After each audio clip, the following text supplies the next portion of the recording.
जय माता दी। पंचम अध्याय आरंभ।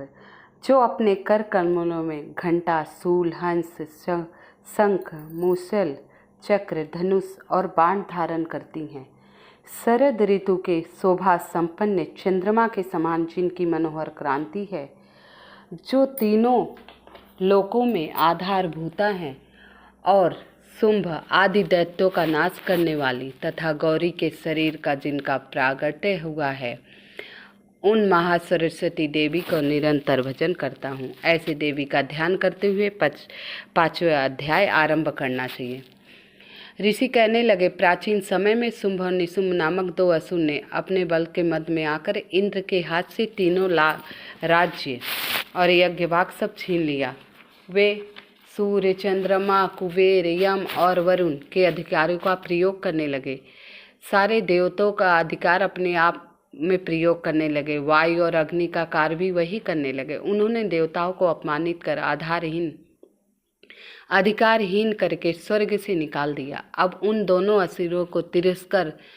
असुरों से तिरस्कृत होकर देवता अपराजिता देवी के स्मरण किया और सोचा, जगदम्बा ने हमें वर दिया था कि तुम्हारे सब संकटों को तुरंत दूर कर दूंगी। यह विचार कर देवता हिमालय पर गए। वहाँ भगवती विष्णु माया की स्तुति करने लगे।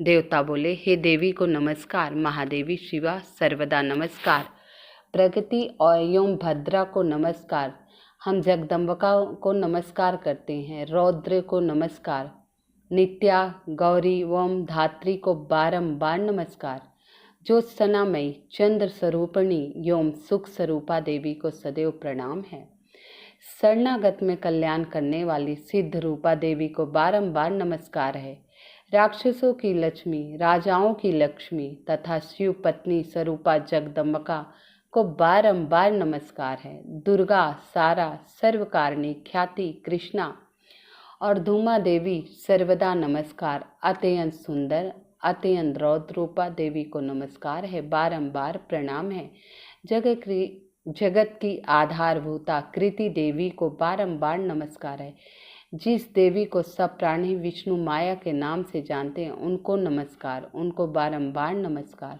जो देवी सभी प्राणियों में चेतना कही जाती हैं उनको नमस्कार, उनको नमस्कार, उनको बारंबार नमस्कार, जो देवी सभी प्राणियों में बुद्धि रूप में स्थित हैं उनको नमस्कार, उनको नमस्कार, उनको बारंबार नमस्कार, जो देवी समस्त प्राणियों में निद्रा रूप में स्थित है उनको नमस्कार, उनको नमस्कार, उनको बारंबार नमस्कार, उनको बारंबार नमस्कार, जो देवी सब प्राणियों में सुधा रूप में, सुक्षा यानी भूख रूप में स्थित हैं उन्हें नमस्कार, उनको नमस्कार, बारंबार नमस्कार, जो देवी सब प्राणियों में छाया रूप स्थित हैं उनको नमस्कार, उनको नमस्कार, उनको बारंबार नमस्कार, जगत जननी को बारंबार नमस्कार, जो देवी सभी प्राणियों में शक्ति रूप में स्थित है उनको नमस्कार, उनको नमस्कार, उनको बारंबार नमस्कार, जो देवी सभी प्राणियों में तृष्णा रूप में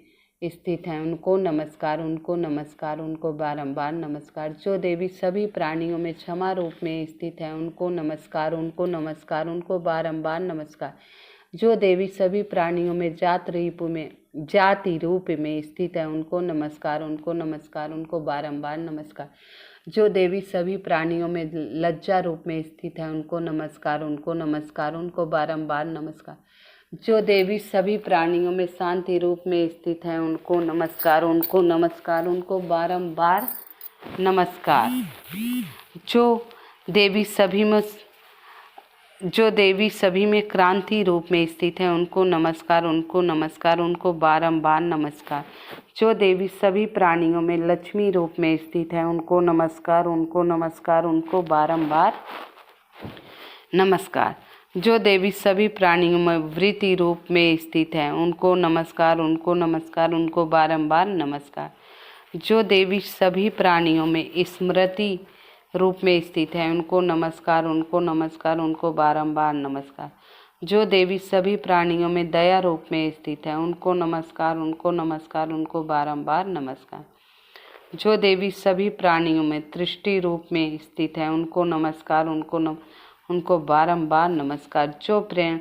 जो देवी सभी प्राणियों में माता रूप में स्थित हैं, उनको नमस्कार, उनको नमस्कार, उनको नमस्कार, उनको बारंबार नमस्कार। जो देवी सभी प्राणियों में भ्रांति रूप में स्थित हैं, उनको नमस्कार, उनको नमस्कार, उनको बारंबार नमस्कार। जो प्राणियों में इंद्रियों की अष्टधात्री देवी एवं सदा सब में व्यापत रहती हैं, उस व्यापती देवी को बारंबार नमस्कार। जो देवी चैत्र रूप में इस संपूर्ण चैतन्य रूप में इस संपूर्ण जगत को व्याप्त करके स्थित है, उनको नमस्कार, उनको नमस्कार, उनको बारंबार नमस्कार। जगत जननी को बारंबार नमस्कार। पूर्व काल में अपने मनोरथों के सिद्धि के लिए सब देवताओं ने जिनकी स्तुति की तथा देवराज इंद्र बहुत दिनों तक जिनकी सेवा करता रहा, वह मंगल स्वरूपा परमेश्वरी हमारा कल्याण और मंगल करें तथा हमारी आपत्तियों का नाश करें। उद्दंड दैत्यों से सताए हुए हम सभी देवता जिन परमेश्वरी को इस समय नमस्कार करते हैं तथा जो भक्ति से विनम्र पुरुषों द्वारा स्मरण किए जाने पर तत्काल ही समस्त विपत्तियों का नाश कर देती हैं, वे जगदम्बिका हमारे संकट दूर करे। ऋषि कहते हैं, राजन, इस प्रकार जब देवता स्तुति कर रहे थे, उसी समय पार्वती देवी गंगा जी के जल में स्नान करने के लिए वहां आई थी।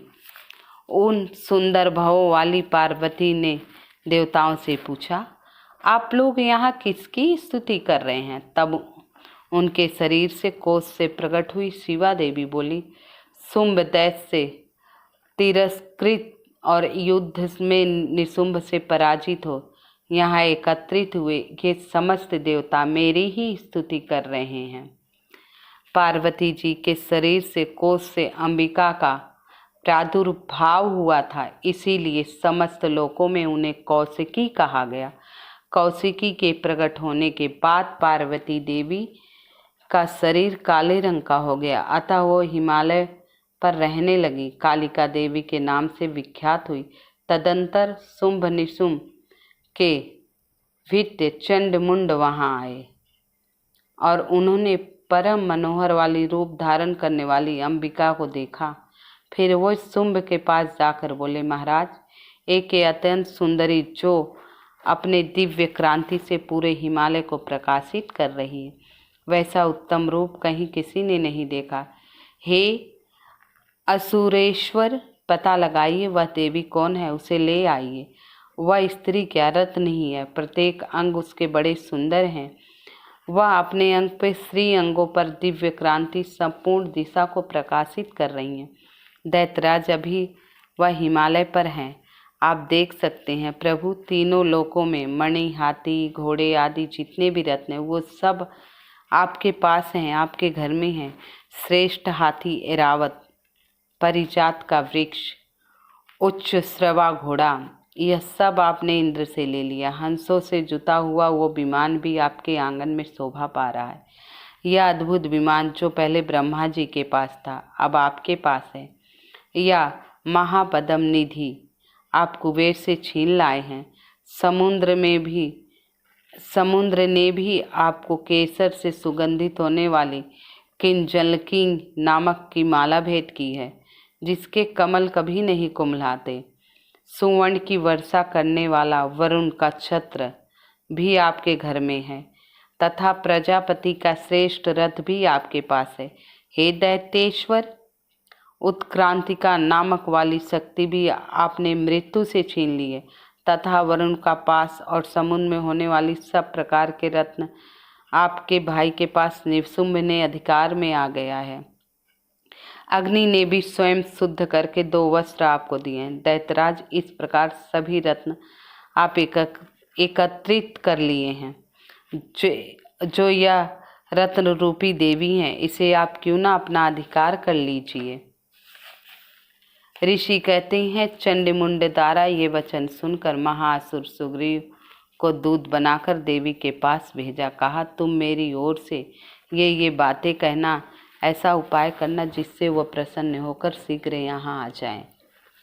वह दूत पर्वत के अत्यंत रमणीय प्रदेश में जहाँ देवी बैठी थी वहाँ गया और मधुरवाणी कोमल वचन में बोला। दूत बोला, हे देवी, दैत्यों के राजा शुंभ इस समय तीनों लोकों के परमेश्वर हैं। मैं उन्हीं का भेजा हुआ दूत हूँ और यहाँ तुम्हारे पास आया हूँ। उनकी आज्ञा सदा सब देवता एक स्वर में मानते, वे संपूर्ण देवताओं को परास्त कर चुके हैं। उन्होंने तुम्हारे लिए जो संदेश भेजा उसे सुनो।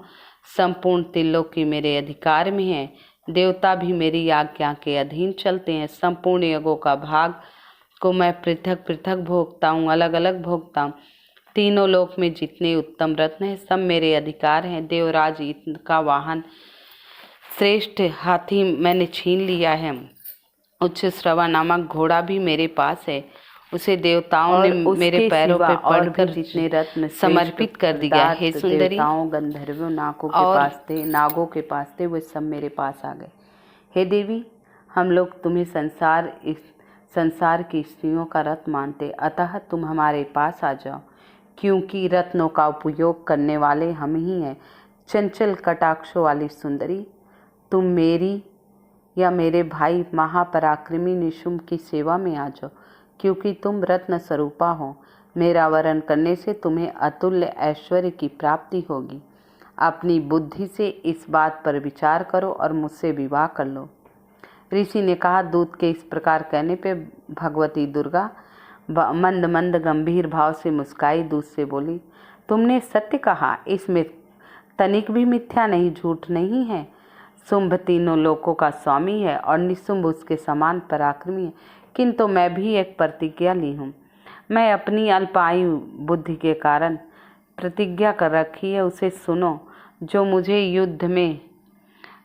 मुझसे युद्ध में जीतेगा और मेरे अभिमान को तोड़ देगा और संसार में मुझसे ज़्यादा बलवान होगा, मेरे समान बलवान होगा, वही मेरा स्वामी होगा। इसलिए शुंभ अथवा महादैत्य निशुंभ स्वयं आकर यहाँ पर धारे, मुझसे संग्राम में जीतकर मेरा पानी ग्रहण करे।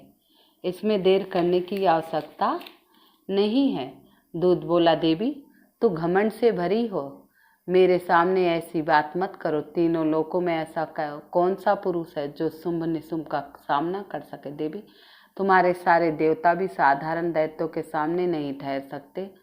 तुम तो अकेली स्त्री होकर कैसे उनका सामना करोगी। जिस शुंभ आदि दैत्यों के सामने इंद्र आदि देवता भी युद्ध में खड़े नहीं हो पाए, उनके सामने तुम स्त्री होकर कैसे जाओगी। इसीलिए तुम मेरे कहने से शुंभ निशुंभ के पास चली चलो। ऐसा करने पर तुम्हारे गौरव की रक्षा होगी, अन्यथा जब वो केस पकड़ कर घसीटेंगे तो तुम्हारी प्रतिष्ठा धूल में मिल जाएगी। देवी बोली, तुम्हारा सब कहना ठीक है। शुंभ बलवान है, निशुंभ बड़े पराक्रमी है, किंतु क्या करूं। मैंने पहले बिना सोचे समझे प्रतिज्ञा कर ली, अतः अब तुम जाओ। मैंने तुमसे जो कुछ कहा है वह असुरराज से आदरपूर्वक कहना, फिर वो जैसा उचित समझे वही करें। तो यहाँ पंचम अध्याय खत्म हुआ। जय माता दी, जय माता दी। अब इसमें जो श्लोक दिया है उसे मंत्र इस प्रकार पढ़ते। या देवी सर्वभूतेषु शक्ति रूपेण संस्थिता नमस्तस्यै नमस्तस्यै नमस्तस्यै नमो नमः। जैसे, हे देवी, तुम ही शक्ति रूप में सब में विराजमान हो, नमस्कार नमस्कार, आपको बारंबार नमस्कार। या देवी सर्वभूतेषु लक्ष्मी रूपेण संस्थिता नमस्तस्यै नमस्तस्यै नमस्तस्यै नमो नमः। या देवी सर्वभूतेषु क्षमा रूपेण संस्थिता नमस्तस्यै नमस्तस्यै नमस्तस्यै नमो नमः। या देवी सर्वभूतेषु माता रूपेण संस्थिता नमस्तस्यै नमस्तस्यै नमस्तस्यै नमो नमः। या देवी सर्वभूतेषु विद्या रूपेण संस्थिता नमस्तस्यै नमस्तस्यै नमस्तस्यै नमो नमः। या देवी सर्वभूतेषु क्षमा रूपेण संस्थिता नमस्तस्यै नमस्तस्यै नमस्तस्यै नमो नमः। या देवी सर्वभूतेषु सौभाग्य रूपेण संस्थिता नमस्तस्यै नमस्तस्यै नमस्तस्यै नमो नमः। या देवी सर्वभूतेषु विद्यारूपेणु संसिता नमस्तस्यै नमस्तस्यै नमस्तस्यै नमो नमः। या देवी सर्वभूतेषु बुद्धिरूपेणु संसिता नमस्तस्यै नमस्तस्यै नमस्तस्यै नमो नमः। आशा करती हूँ आप सभी को मेरी वीडियो पसंद आ रही है, तो कृपया लाइक एवं सब्सक्राइब अवश्य कर दीजिएगा। कमेंट में माता जगत जननी के नाम अवश्य लिख दीजिएगा। जय माता दी, जय शेरावाली।